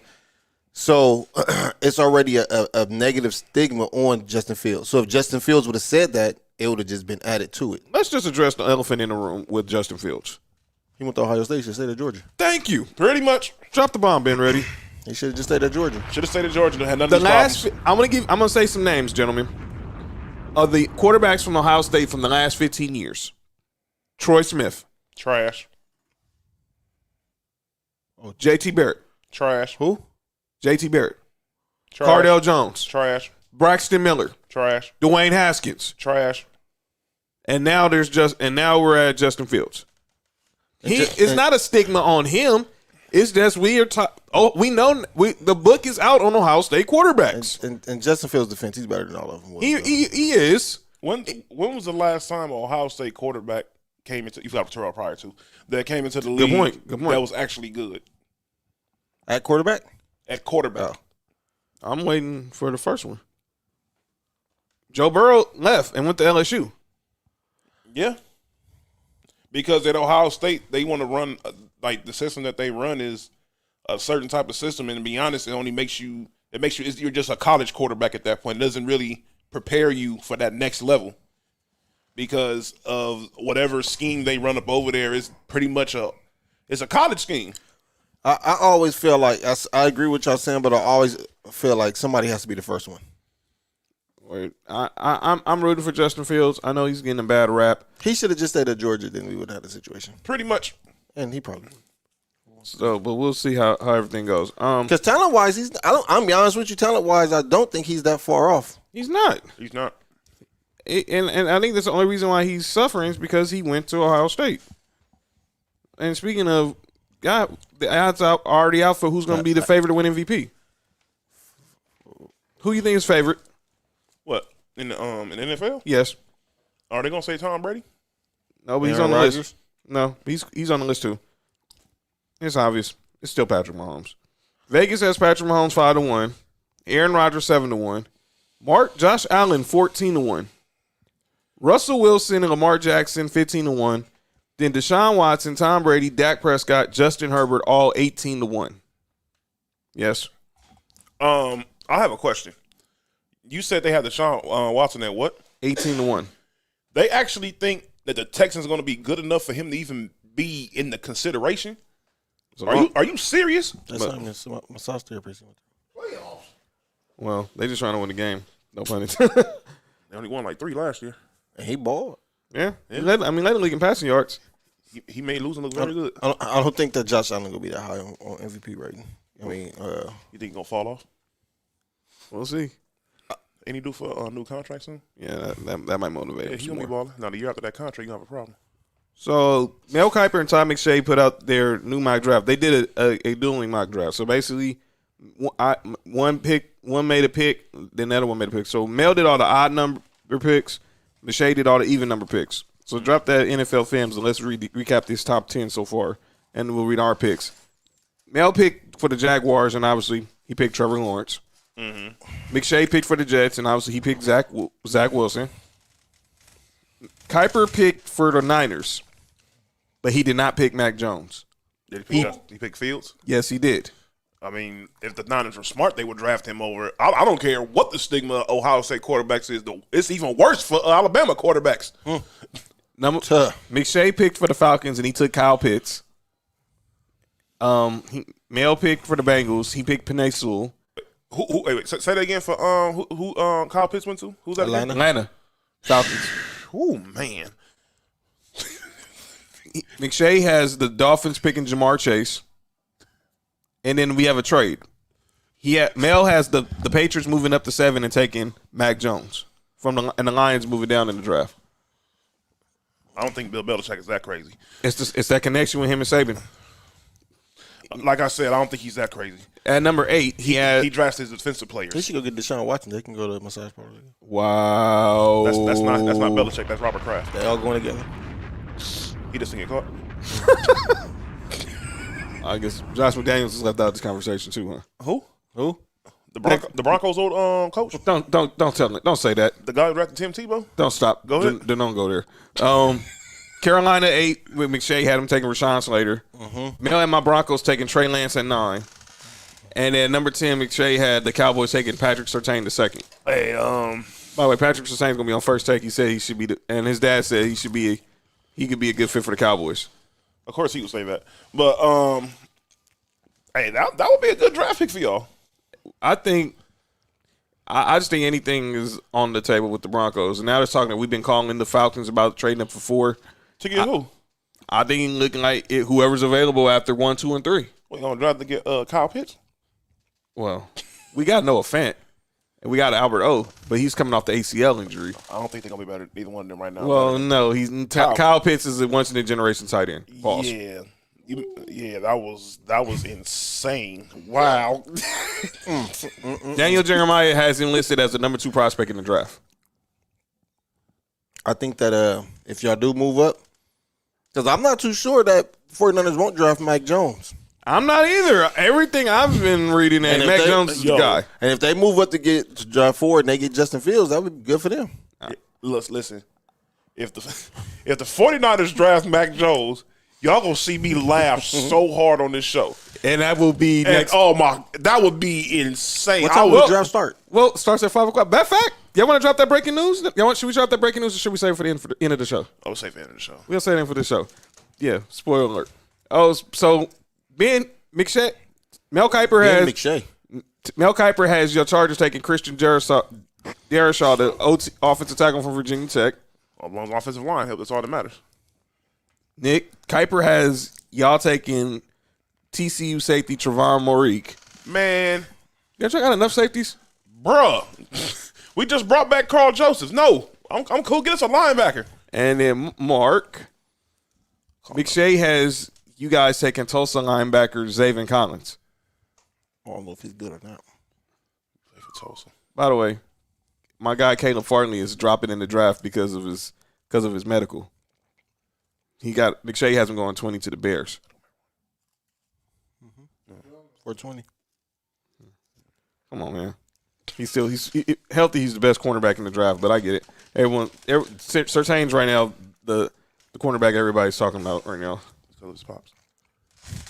He's gonna be on first take, but he said he wants to be a Cowboy. Go for it. Good luck. Cowboys got enough corners anyways. They all right. Then we got our other mock draft of the day is from Peter Schrager from NFL Network. By the way, we're going to talk next week. We're having our Sports for You mock draft next Tuesday. We're going to help these teams pick their top 10 picks. So we're going to all be GMs for each team. And we're going to help tell these guys what y'all need to be doing. Don't draft Obviously, Mac Jones. number 3, he obviously has 1, 2, 3 like we all have it. Lawrence, Wilson, Jones. He has Kyle Pitts going to Atlanta at 4. He has Penei Sewell going 5 to Cincy. Jamar Chase 6 to Before you Miami. My draft would be way different. before you continue, I'm starting to agree. With Mark Yeah. on the Bengals, right? Yeah. I'm starting to agree. Y'all seen the new uniforms? They kind of went back to the old school. Who cares? Go ahead. He has the trade. He has the the Cardinals trading up to 7 to take Jalen Waddle. I don't care about football teams in Ohio. Arizona with Jalen Waddle? Arizona with Jalen Waddle, AJ Green, DeAndre Hopkins, and Mary Fitzgerald. So there's gonna be 2 quarterbacks out there. And Christian Kirk. What's that, the Fab Four? It's cool. All right. Yeah, too bad their quarterback is Kyle Murray. Go ahead. He has Well, Justin I can't say that Fields. because he beat us on. He has Justin Fields falling to Love 8 to Carolina. He has my Broncos taking Trey Lance, so that's another. And then what's up? So wait, they just traded for a quarterback, and he has them picking a quarterback, Yeah, that's crazy. And I swear they said they were and going they to. still got Bridgewater, right? Yeah, that's a lot of money. That's a lot of money. That's a lot of money on the bench. Yeah, I don't know. That's And then Surtain that's going kinda 10 wild. to the Cowboys. Unless they trade Bridgewater. To the Patriots. Go ahead. He has Rashawn Slater to the Chargers. He has y'all getting Micah Parsons. That'd be good for you. That would be dope. That'd be dope. Mark? You guys drafting the cheerleader? No? Punter. Another second generation player. Asante Samuel Jr., Okay. cornerback. Yeah, we need cornerback help. Yeah, we can get Levi out of here. I still got Josh Norman. Nah, they let him go. By the way, I saw that old video. Remember he was in Spain and he was running with the bulls? Who? Josh Norman. Yeah, he jumped over a bull. I'm like, you got to be the craziest dude. I mean, He did all that and then got dogged out by a quarterback. But go ahead. Well, Derrick Henry said, and then he got stiff-armed by Derrick Henry. Fam. We ain't talking about that right now. Sorry, we ain't talking about that right now. Sorry. I mean, you saw what happened with Cam Newton. Oh. Let's get into calling out names, man. Ready? Uh-oh. Can I just do mine real quick? Yeah. Because I'm gonna say mine for last. I'm gonna let y'all go first because I have a real vendetta with the people I'm gonna call out. Mine's is just short. We got some music about to play. We got short and quick into the B. Yeah, go ahead, drop that beat, Ben. Ready? Okay. Short and quick to the moment. And I just saw it last night, and I was gonna put it in the group chat with us. But so I'm gonna just save it for the show because this is crazy. Yeah, go like ahead. This is crazy. I want to see what I want to hear when this is what's going on with some of these Bills Mafia fans. It's crazy. Oh boy, this doesn't sound good. All right, Mark. Hey, Bills Mafia. Not everybody, but let's put this to bed. Eric Moulds is not the best receiver to ever played in Buffalo. We're not doing that. Whoa! Time out! We're not doing Time that. out! Whoa! Time out! Pause the beat. Whoa! We're not doing that. What? We're not doing that. No, I had to. Did Andre Reed all of a sudden his numbers just disappear from the records? I had to sign off Twitter and make sure I was under the Eric Moulds? Look, and we talked about Eric Moulds last week being a Hall of Famer. He's a good player. He was a really good player, but he's not with Andre Reed. That's all I want to say. Like I'm not gonna kill y'all too bad. That's They deserve to. That was a horrible, just absolutely terrible statement. Nick, I actually have nobody to call up. good. Oh wow! For once, I have nobody to call up. Breaking news. Breaking news. I have Are nobody you to call up. kidding me? Well, I do. I got two. I'm gonna start off with this person. I'm gonna start off with Eric DeCosta, the GM of the Baltimore Ravens. Uh-oh. He said that they don't need help at wide receiver. He basically said that Lamar likes our receivers. You guys know since y'all drafted Lamar Jackson, y'all have had the worst receiving core in football, right? Last in receptions, pretty much almost last in yards, last in touchdowns, but y'all have the number one run game because obviously Lamar Jackson is a magician when he's in the open field. And the Houston Texans said, let's hire your coach. Pretty much. So come on, man, stop it. Don't say me. Clowns. Y'all and if that was the case, why did y'all offer Juju Smith-Schuster $12 million? Here's my whole thing with that. If I would have heard that statement, I for sure would have said something about that. That's insane. The Ravens receivers are not that good. Mark, no, just stop. Mark! Keep talking, Nick. Uh-oh. I'm just showing. Their receivers aren't that good. And what? And what happens is Timeout. what is it? Bills Mafia. I'm calling y'all out now. What they say? I have to see. Did y'all really just tweet that? What? Let me show you. Who is What? No, leave the one after that. It said this is the a best. debatable topic? There is no debatable topic. Time out. Before everybody, oh my God, we're gonna get the internet. This right here is breaking news right here because oh my God, whoever this person is, I'm not gonna say their name. Put it on blast, man. Whoever boy named Sue is at Taro 741 said, "Who is better, Eric Moulds or Andre Johnson?" Now that statement alone is insane, right? At Jay Spence the King said this, and I quote, "Now this," he said this in capital letters, "is a debatable topic. Who would you take Are you here?" kidding me? Hey, listen, man. I try to tell y'all. What is man. wrong with Bills Mafia? Yo, that right there. Y'all got a little success, and then y'all just going off the. Come on, man. Yo, that was wild. Are y'all out of y'all minds right now? Eric Moulds, are you? So y'all really just gonna disrespect Andre Johnson like he's not a first. Y'all not a future Hall of Famer. gonna have a disrespect to Eric Moulds in a minute. The way they over here going crazy. What is going on in the world? Hey, that's wild right there. Listen, man. All right, go ahead, man. I just want to show y'all the proof. That's all it was. I believe you. Now go back to your point about the Ravens receivers, Nick. The Ravens could use Eric Moulds or Andre Johnson over there right now. Andre Reed. Andre Reed. They could use Jordan Reed, Yeah. even though he retired, shout out. Bills could have used him too in them 4 Super Bowls. Oh. We didn't need him against Chargers anytime we played them. Wow. Y'all want to see the continuation of that conversation. No rules tomorrow, 6:00. Been ready. Mark, Ill Will. Shout out to O for hanging out last week too. Now back to the Ravens receiver situation. I'm gonna be honest with you. Their receivers aren't that good, but let's just be real. Pause. Let's just be real. Like Lamar Jackson isn't that good of a passer outside of the hashes. He's not a consistent passer outside to either his running back, his tight end, pause, or somebody running a drag route. It's like he doesn't. I don't know. It's just I don't know what it is about him, and I don't know if they need to get them upgrade at. Well, they most definitely need to upgrade a receiver, or they need somebody over there like a George Kittle or a Kelsey or Well, they have somebody Mark like. Andrews. They need somebody like somebody we just said up over there. Good point. You know what they needed? They needed Darren Waller, Yeah. who they drafted. And they released. Yeah. Um, John Harbaugh said he still hates that move. I also think that a lot of receivers not gonna go over there because of they're not sure.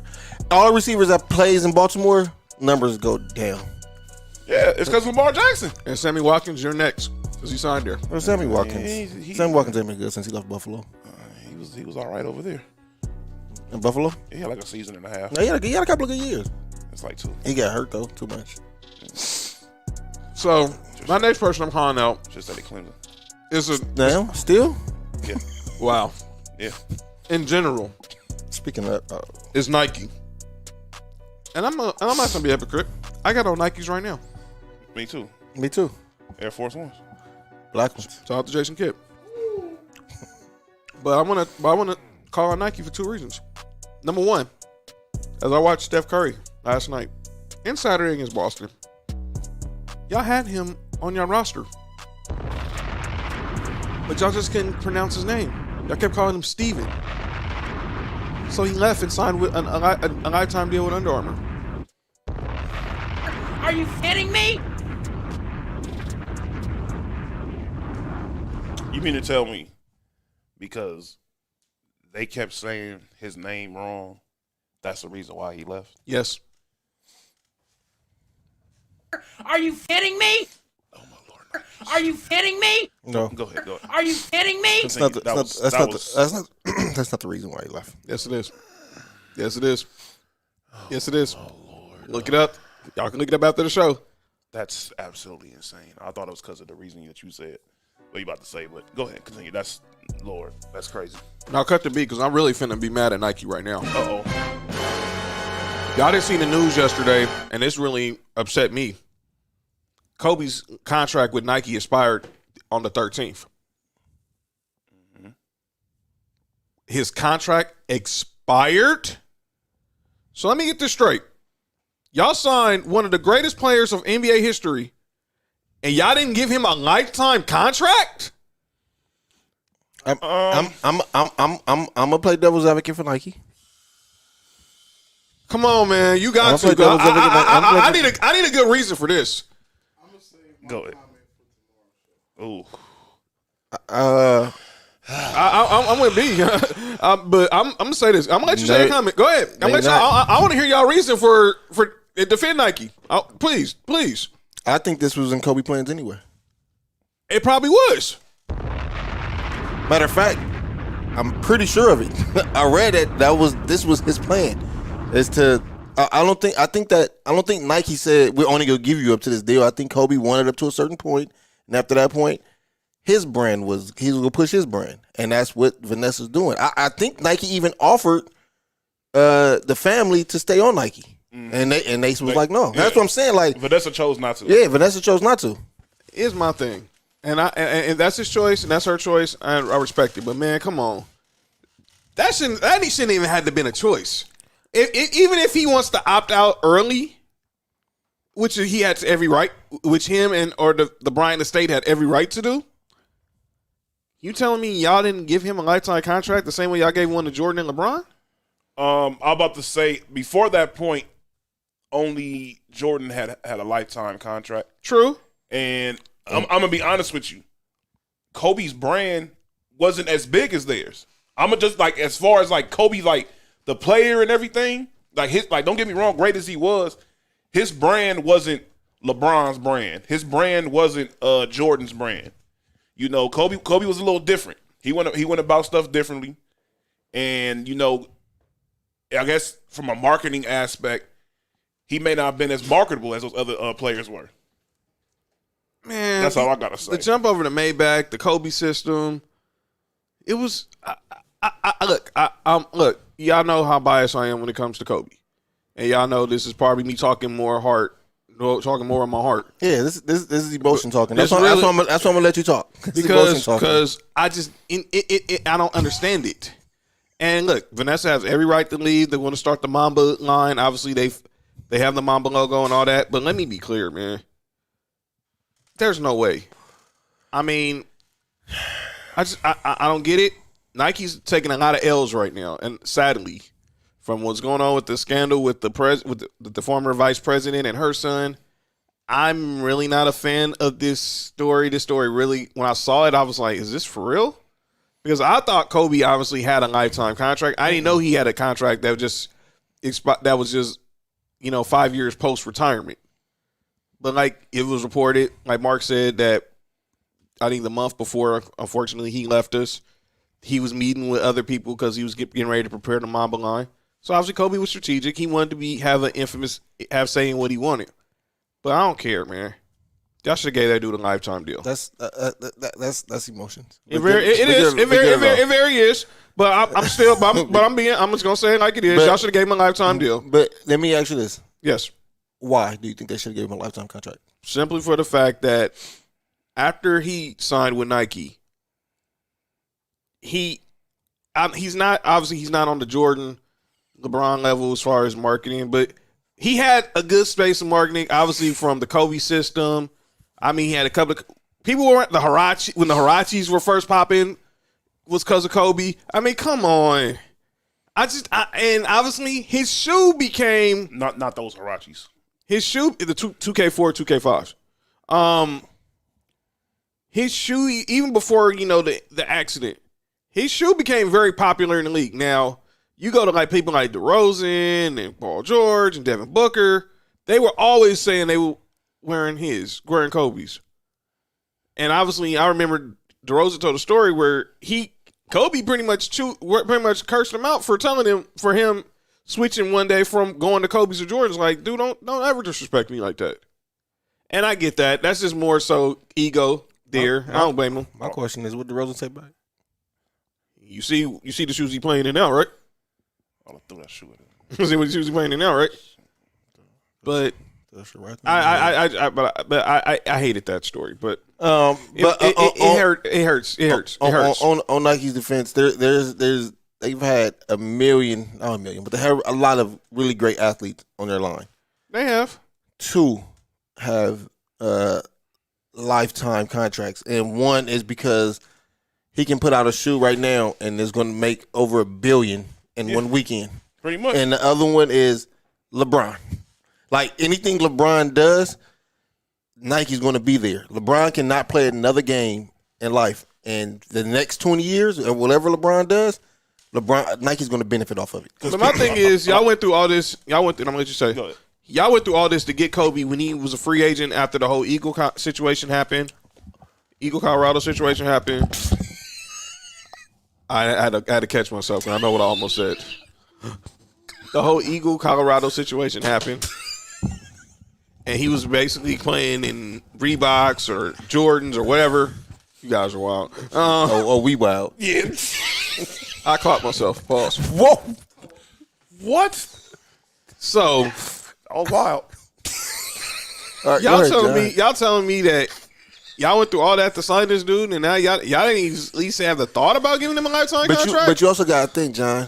Like to be fair, Jordan didn't get a lifetime contract off his first contract Yeah, from that's Nike. true. You know what I'm saying? LeBron just signed his lifetime contract maybe within the last 10 years. over. Actually, Loki. It happened during his last stint over there in Cleveland. That's what I'm saying. So within last 5 years, so it didn't just it didn't like happen off top. And that was technically Kobe's first contract with That him. was and so that they had to earn, they had to show and prove, they had to do it. Jordan signed his lifetime contract in what, like 2000? Well, somewhere around there. Well, here's my question. I'll say maybe give me like Kobe's first 5 or 6 years with Nike. Wouldn't you have maybe went back to the table to renegotiate? Not really, because if you think about it in real time, If you're him, in real time, Kobe's shoes wasn't selling like that. They wasn't selling like that. Not to. I'm about to give you a lifetime contract. I have to agree because the thing about LeBron shoes is, the difference between Jordan and LeBron is people wear Jordan shoes as regular shoes. You're not about to wear LeBron shoes as regular shoes, and a lot of people who play basketball say LeBron's shoes are very comfortable. Hella comfortable. Like a lot of people say, like he makes like the most comfortable his shoes like the most comfortable basketball shoes. And Jordan's so are Kobe's. No, Kobe's problem is his shoes are low tops. The later Kobe's started to become comfortable. Yeah, so them early ones they weren't that them comfortable. Them 2K4s, as much as I loved them, I couldn't hoop in them. But that's what I'm saying. Like I get you guys' points. So like from a business standpoint, like yeah, you making sales, but is it enough to make me say, okay, I'm 3 or 4 or 5 years out the gate, I'm about to give you a lifetime contract? I don't know. You know when Kobe's shoes really start selling a lot was like the year that he got hurt with the Achilles. Them high ones?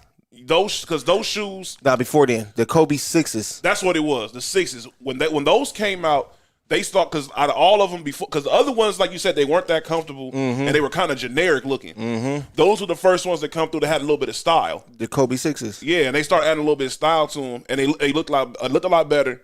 And then a lot, like you said, a lot of people started saying they was more comfortable. Mm-hmm. But then he made the high ones. A lot more basketball players start wearing those. And then really, especially in all actuality, his shoes probably start selling a lot more his last year, possibly. If you probably look at if you look at the overall numbers, possibly. I'm not saying they weren't selling beforehand, but you look at the year that he retired.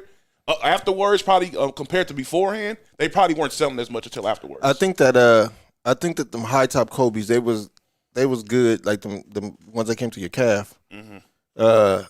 Those was cool for like a couple years, but after a couple years, you didn't see nobody wearing them no more. I think like the ones that John talking about that everybody wears, like the Kobe 6s, between the Kobe 5s and the Kobe 8s or something like that. Yeah, it's just different. I had a gang of those too. I had to because the Kobe 6s came out when I was coaching at that high school, and I had all the colors in them, and so that's why I know for sure them Kobe 6s was like the ones. Mm-hmm. Well, I had to get that out. It is bothering me, but I get it. It's business. I get it, but I just don't think let icons leave.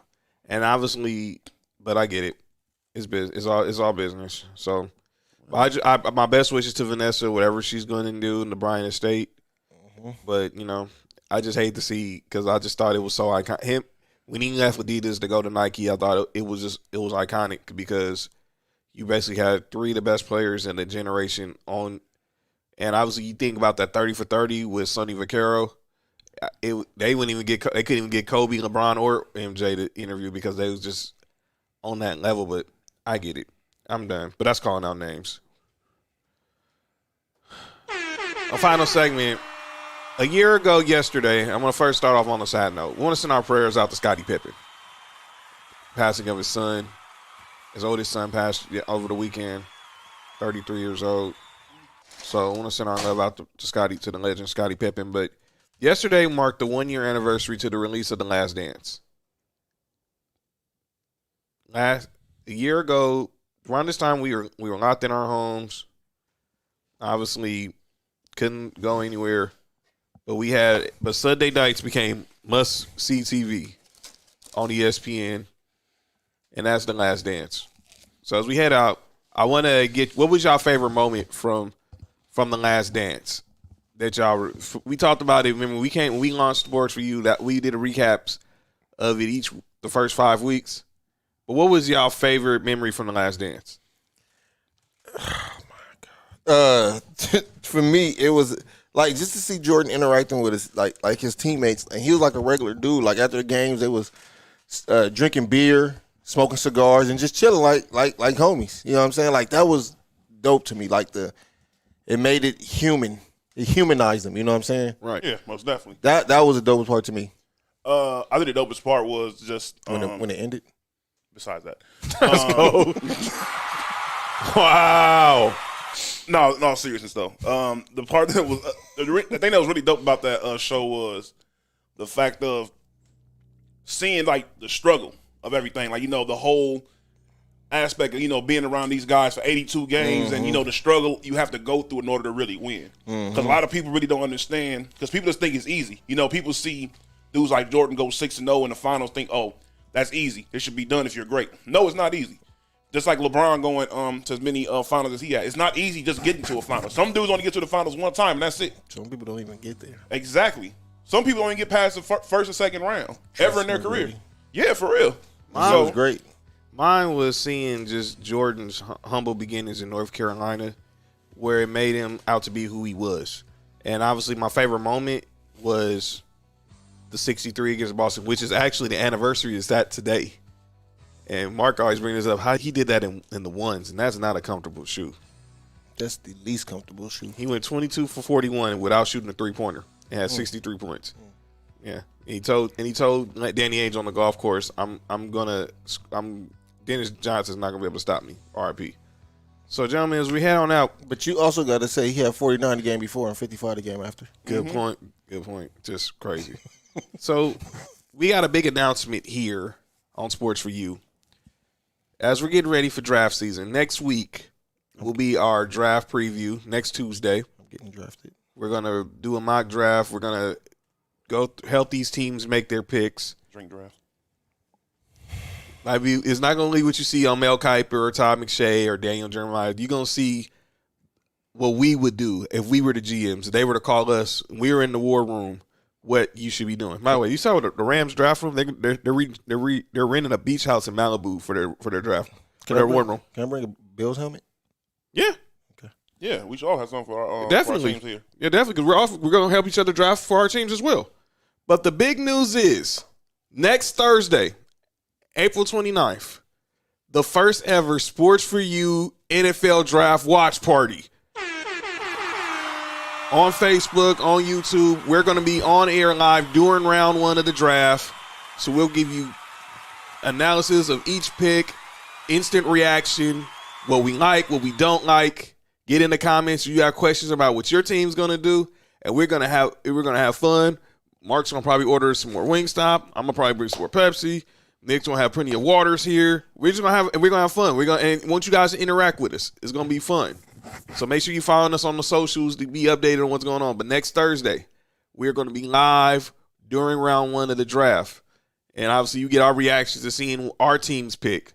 Starting with me first, because my team picks 9. Then Ben Reddy's Chargers. Then Nick's Raiders, and Mark obviously because his team just had to be the runner-up to the AFC Championship, pick all the way 30th. But that will be next week. Our draft preview and our draft watch party next Thursday. So tune in. Make sure you're subscribed. We're going to head on out of here tonight. Again, the prayers out to the Floyd family. Pray that you find peace in the victory and the accountability that was upheld today with your loss of your loved one.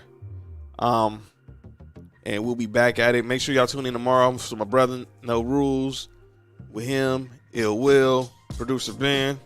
Nick Freeze might be hanging out. You never know. Shout out to Dolly, Too Much Game. Says his favorite sports show. So shout out to Too Much Game. Shout out to the whole Townhouse Media familia. So make sure you're following us on the socials. Like us on Facebook, Sports For You Podcast, Townhouse Media. Follow us on Instagram, Sports For You Podcast, Townhouse Media Now. Subscribe to Townhouse Media on YouTube. And if you're listening on the digital, subscribe on Apple Podcasts, Spotify, Spreaker, iHeartRadio, Amazon Music, Google Podcasts, Stitcher Podcasts, Verbal, and just search Sports For You, Sports Townhouse Media. Continue supporting, continue liking, continue sharing, getting in the comments. Thank y'all for all the interaction tonight. It was fun. And we'll be back next week as we're going to go and preview the 2021 NFL Draft, which will be live in Cleveland. But we're bringing the land here to Townhouse Media. I'm John, that's Mark, that's Nick Freeze, the man on the board, producer Ben Reddy, and this has been episode 45 of Sports for You. We'll see y'all next week. Peace.